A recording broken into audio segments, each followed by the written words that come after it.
Hello students, question number 6। नीचे दी गई दो सारणियों में प्राप्त किए गए अंकों के अनुसार दो सेक्शनों के विद्यार्थियों का बंटन दिया गया है। सेक्शन ए में 0 से 10 लाने वाले विद्यार्थी हैं 3, इस तरह से 10 से 20 और ये सभी अंक के जो विद्यार्थी हैं सेक्शन ए का ये आंकड़े हैं। और सेक्शन बी में 0 से 10 लेने वाले 5 बच्चे हैं और इस तरह से इसके सेक्शन बी के ये आंकड़े हमें दिए गए हैं। दो बारंबारता बहुभुज की सहायता से एक ही आलेख पर दोनों सेक्शनों के विद्यार्थियों के प्राप्तांक निरूपित कीजिए।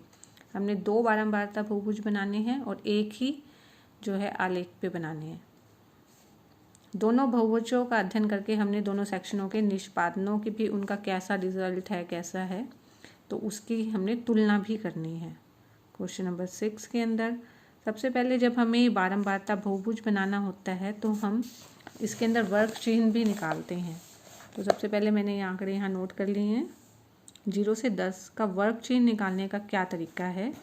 0 से 10 का वर्ग चिन्ह निकालने का तरीका है कि 0 में 10 जोड़ दो, बटे में कर दो 2।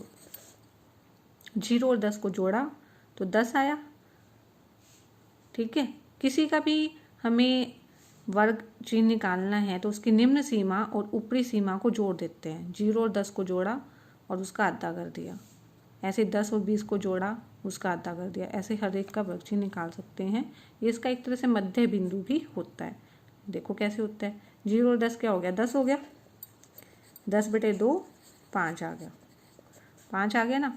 तो अब क्या करेंगे हम, यहाँ 0 और 10 की जगह यहाँ पे लिख देंगे 5। ये आ जाएगा यहाँ पे 5। ठीक है, और इसी तरह से 10 से 20 का क्या बन जाएगा? 10 और 20 जोड़ेंगे 30 बन गया। 30 का आधा करेंगे तो 15। वैसे भी आपने देखा 10 और 20 के बिल्कुल मध्य बिंदु 15 ही है।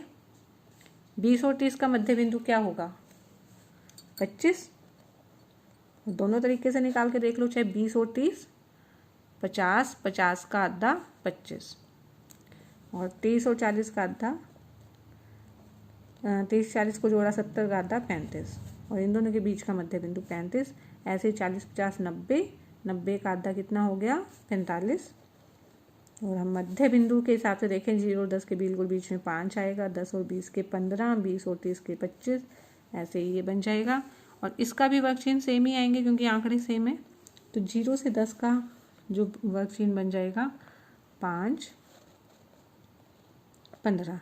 एक मेथड और भी है और इजी करने के लिए आगे से आगे कि भी हम बार बार ना देखें, क्योंकि इनके बीच का डिफरेंस आप देखें। 0 और 10 के बीच का 10 है तो 10-10 जोड़ते चलो।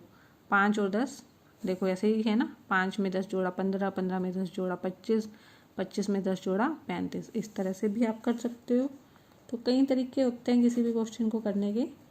जोन सा आपको वे आसान लगे आप वो फॉलो कर सकते हैं। और ये निकालने के तरीके के लिए मैंने इसको यहीं पे नोट करके रखा है। 0 जमा 10 बटे 2। ये आप इसका मेन मेथड तो यही है वर्ग चिन्ह को निकालने का। निम्न सीमा जमा ऊपरी सीमा बटे में 2 वर्ग चिन्ह को निकालने का। उसके बाद हमने क्या करना है, इसको ग्राफ पे बनाना है। तो ग्राफ पेपर के ऊपर हमने देखो ये जो वर्ग चिन्ह आए हैं, हमारे वर्ग चिन्ह क्या आए हैं? 5, 10, 15, 25 यही आए ना। तो इसको हमने यहाँ लिख लिया 5, 15, 25, 35, 45। और ये जो आंकड़े दिए थे तीनों, इनमें सबसे बड़ा 17 यहाँ पे 19 है। ठीक है, तो इसके हिसाब से हम 2-2 का बना लिया। 2, 4, 6 से लेके 20 तक। और जैसे आप पॉइंट प्लॉट करते हो वैसे आप करते चलें। तो 5 का यहाँ पे क्या है? 3 है। तो 5 का यहाँ पे आ गया 3, 3 यहाँ इन दोनों के बीच में 2 और 4 के बीच में आ जाएगा। ठीक है, और फिर 15 के सामने है 9, 15 के सामने 9 हमने लगाना है तो यहाँ लग गया। उसके बाद 25 का 17, 25, 17 यहाँ पे लग गया निशान। उसके बाद है 35 के सामने है 12, 35 के सामने 12 और उसके बाद है 45 के आगे है 9, 9 ये इसका भी 9 आया था ना, तो ये 45 का 9। उसके बाद इसको स्केल की हेल्प से हमें मिला लेना है। तो मैं स्केल के हेल्प से तो नहीं मिला रही हूँ, मैं सिंपल पेन से मिला रही हूँ। आपने इसको स्केल से मिलाना है ऐसे।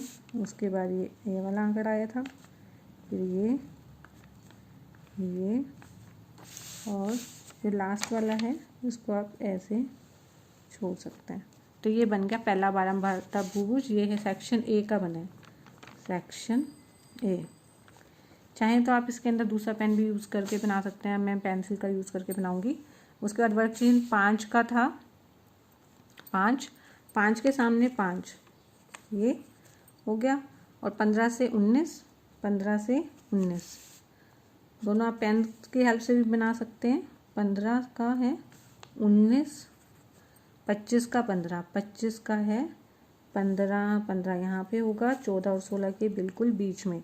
35 का है 10, 35 का क्या है 10 है, और 45 का है 1 आ जाएगा यहाँ।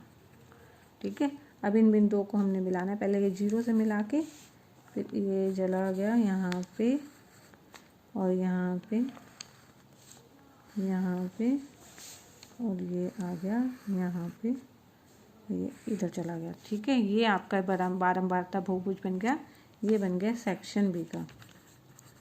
तो इन दोनों की हमने इनकी निष्पादन भी करना था कि भी ये कैसे है। तो हम क्या देख रहे हैं, 0 से लेके 15 नंबर वाले बच्चे, 0 से लेके 15 से जो 25 है, तो यहाँ वाले बच्चों का नंबर तो इनके ज़्यादा आ रहे हैं।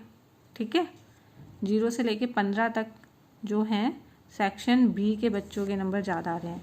लेकिन देखो ये ग्राफ ऊपर बना है ना इधर, तो उससे ज़्यादा जो बच्चे हैं 25 से 45 नंबर लेने वाले, या ठीक है, तो ज़्यादा नंबर लेने वाले बच्चों की संख्या सेक्शन ए के अंदर ज़्यादा है। तो मैंने अलग अलग हिस्से बनाया था ताकि आपको और भी अच्छे से पता चले। तो यहाँ से भी आपको यही पता चलता है, क्या पता चल रहा है, यहाँ से हम देखते हैं तो हमें इतना पता नहीं चल पाता। 5, 19 इस तरह से हम नहीं हिसाब लगा सकते। वैसे भी 40 से 50 नंबर लेने वाले बच्चे कितने हैं, इसमें 9 बच्चे हैं, और यहाँ देखें 40 से 50 वाला 1 है। यानी इसमें इस बात से यही कंक्लूज़न निकला कि हाईएस्ट मार्क्स तो कितने बच्चों सेक्शन बी के ए के बच्चों ने, सेक्शन ए का ग्राफ यहाँ से ऊंचा है ना, तो हाईएस्ट मार्क्स सेक्शन ए वाले बच्चों ने लिए हैं।